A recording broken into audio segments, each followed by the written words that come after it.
All right, we are back, and now it is time again for History Strikes Back. Woohoo! Woohoo! This is February 2nd, 2014. So some of the things that I jotted down, this is where I take stuff from, from some of my research. I have a list of timelines, I guess you can say, that I look for on the internet. And if something strikes my interest or fancy, I'll do a little bit more research and look for books and such. Anyway, February 2nd. Enough blah blah blah. February 2nd, Charles is crowned king, 1626, and he's part of the English Civil War, right? Very good. Yes. So, were you a fan of Charles, or were you a fan of Oliver Cromwell? I love Cromwell. Oh, good. Well, bully for you. All right. Man's got his opinions. The Battle of Lincoln, another English history thing from 1141, which was a very peculiar battle. It involved I guess a guy named Stephen and a queen, I think. I don't know. Now, assume they're not talking about Abraham Lincoln. I tried. Yes, exactly right. It's 1141. Where does the Lincoln come from? That's why I was so curious about it. I was like, Lincoln. Oh, there's something older than Lincoln himself. That's called Lincoln. I did a wee bit of research on it, but I am so bloody confused by English history sometimes. It takes a while to figure it out. But there was a battle, and it was at some place called Lincoln, and it was in 1141. There you go. In 1829. Okay, a lot of people were making a big deal out of the snow, Yes. in Cairo, right? Yes, right. Global warming. Ooh. Well, you know what? In 829 AD, the Nile was frozen over. Are you kidding? Yeah. Oh my word! Yep. There are a couple of reasonable sources that quote the event, and it's pretty How did interesting. they find out? From scrolls or? Yeah, just somebody made wrote note it. of it. I mean, when you write it down, It was really cold. If you lived in Egypt, There was white stuff everywhere. We had no idea what to do. oh, it's so hot. Oh, it's so hot. Oh, it's cold. It's cold today. Oh my I word! better write it down. Buenos Aires was founded in 1536. Aires. Is that how you say it? Buenos Aires. Aires? Aires. Okay. Got to put a little I in It's there. not Aires. It's not Aires? Aires. No, there's no accent on it. Oh, all right. I don't think so. Aires. Have you been there? No. No. I've not Okay. been to South America. How about you, William Wilberforce? I have not. No? All right. I have not. Beautiful women there. So All right, so have you been there? Obviously you have, or you've been poring over pictures. Leslie, are you listening to this? Right, the Treaty of Guadalupe Hidalgo, change subject quickly. 1848 is a very significant date as far as Texas history is concerned. It was when Texas really won over Mexico. That was when Santa Anna signed. That was the treaty that he signed, and he signed over Texas and made it official. So, Signed Texas over to the U.S. or to Mexico? to the U.S. To the U.S. Oh, cool. Yeah. So it became. So he did it at gunpoint, or he wasn't a nice guy. I don't think he had to do it at gunpoint. I think he was just so dang broke that it was like, spent all his money on this war. Yeah. I have to pay for my silver, or else they take it away.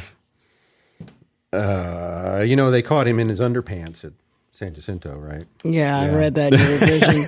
That's awesome. He was never going to live that down. And then from 1920, we have the Treaty of Tartu.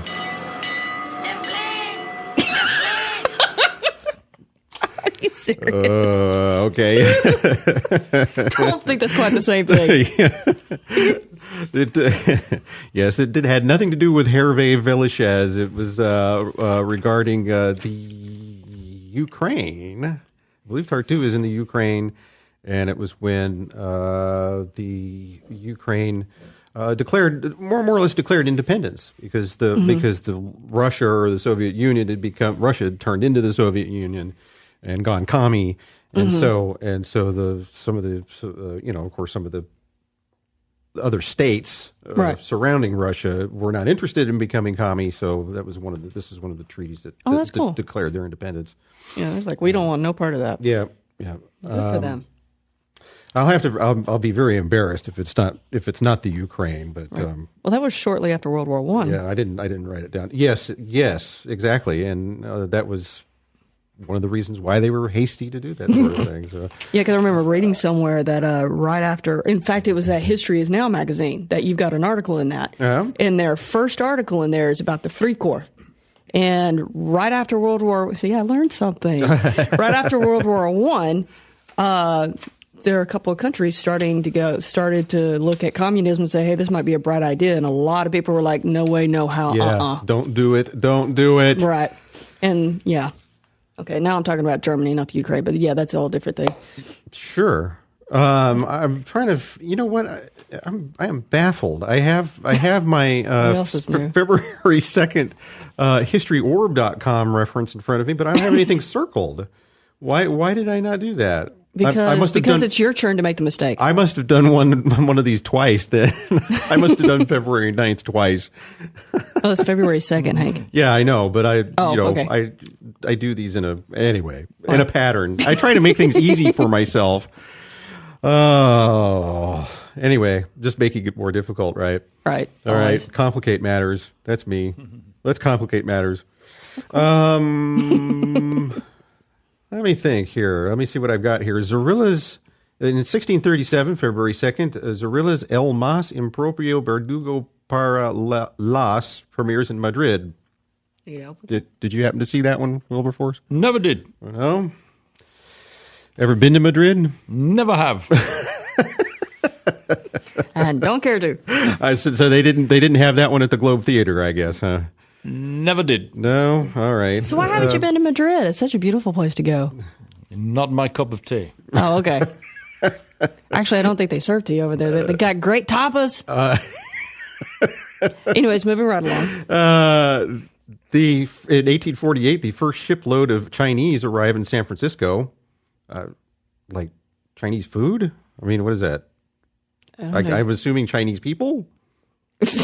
First shipment of Chinese. What? Just says first shipment load of Chinese. I mean, that.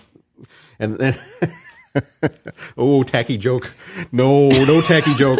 Gosh, Withhold tacky joke. No, hey, okay, TFOK is listening to us. Tell them the tacky joke. They want to hear the tacky joke. Donna, you want to hear the tacky joke, right? All right. In 1948, the first shipload of Chinese arrived in San Francisco, and they haven't stopped since.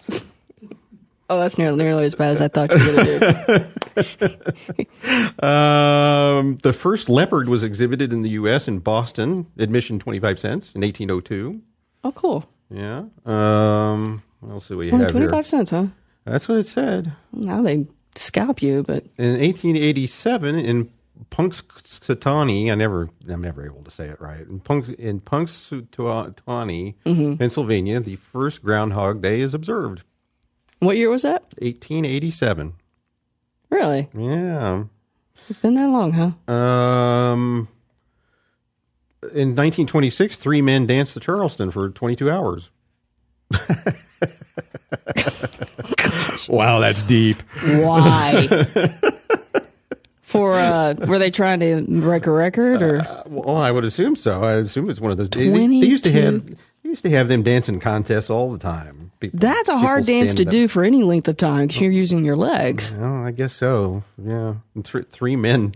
I guess their dates didn't quite got it pooped out. Oh, so that's okay, dear. You go. I don't know if there's much else in here. Let me see. 1940, Frank Sinatra's singing debut in Indianapolis. Oh, okay. And and in 1949, the golfing champ Ben Hogan was seriously injured in an auto accident. I carried Ben Hogan's golf clubs. Did you know that? Who's Ben Hogan? Okay, I'm going to leave right now. I was about to die. Oh my goodness! All right, you just harshed my Sorry. marshmallow. Who is Ben Hogan? I know he's a golfer, obviously. He was a golfer, and he was from Fort Worth, Texas. Oh, okay. And he was quite a champion golfer. He won several tournaments. I mean, he was like, I'm trying to remember if it was him that holds the record that still holds the record that Tiger Woods has been trying to break. It has something to do with consecutive wins, and I don't know. He won some ungodly number of that's cool. golf championships. And you carried his golf clubs. Yes, he played at. He would practice at Shady Oaks Country Club in Fort Worth, and I was a young man, and we would clean their clubs, take them off the carts, and cool, and cart them around. And you were a caddy. I was a caddy for part of the time, not for Hogan specifically, but I knew a guy who was one of the guys that I worked for was a caddy for him, and Ben Hogan did not tip. Wow! If there's one thing I remember about Ben Hogan, he did not tip. You carried his bags, and that's what you remember about Ben Hogan. That's the guy who doesn't tip, just so you know. So that's cool. You play much golf, Wilberforce? What is golf? Good as golf. That's right. You're from Yorkshire, not Scotland. Right. Yeah. He does rugby. Okay. All right. Anyway, so that's there we have it. That is February 2nd in history, courtesy of me and and historyorb.com. So now I guess we'll move on to the next segment. Now it's time for book club. We don't have a theme song for book club because I think Kerry's just now learning about book club. I'm just now learning about book club. I could probably use the Fight Club theme song. Hey, want me to dig whatever, that up? Whatever. But so anyway, so what is the first rule of book club? Always talk about book club. That's correct. There we go. All right, so let's start. So.